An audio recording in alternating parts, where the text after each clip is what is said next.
South Carolina began as a proprietary colony. The land had been given by the king to 8 lords proprietors. Over time, though, property owners began to have more political power over the colony. The people who owned large plantations had become a political elite.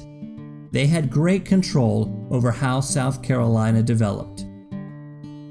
Just as in the other colonies, there was a legislative assembly in South Carolina.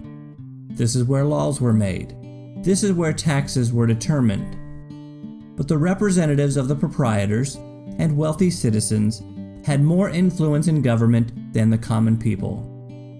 The Grand Council felt that all groups should have an equal voice in what happened in the colony. In time, a second group was set up.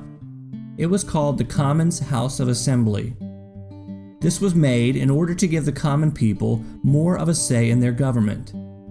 However, it was largely controlled by the people of the Low Country. People in the back country of South Carolina still did not feel they had any say in their government. By the end of the 1600s, most English colonies had come back under the control of the king.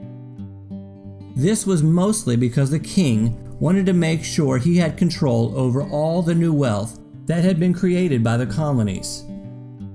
The king decided he would determine how each colony was run. He would determine who was in charge. South Carolina had now become a royal colony. Most colonists were actually happy about this change. They did not feel the Lords Proprietors had been listening to their ideas or really doing things to take care of their needs. Eventually, the Carolina colony split into North and South Carolina. South Carolina did keep its representative government. However, the governor was now chosen by the king, not the proprietors. The people still had some power. They controlled the taxes. The king mostly let the colony run itself. There were some other good things about being a royal colony.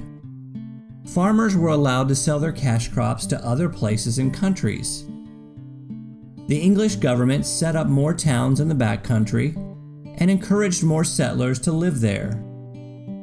But as more and more people moved into the backcountry, that meant there were more people living there who felt like they were not being treated fairly by the people of the Low Country. Many of the people who lived in the backcountry were traders and woodsmen. They were viewed by others in the colony as being uncivilized.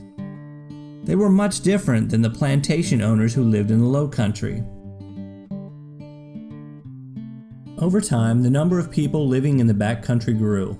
In fact, their population would eventually outnumber the Low Country. But they still had very little representation in the assembly.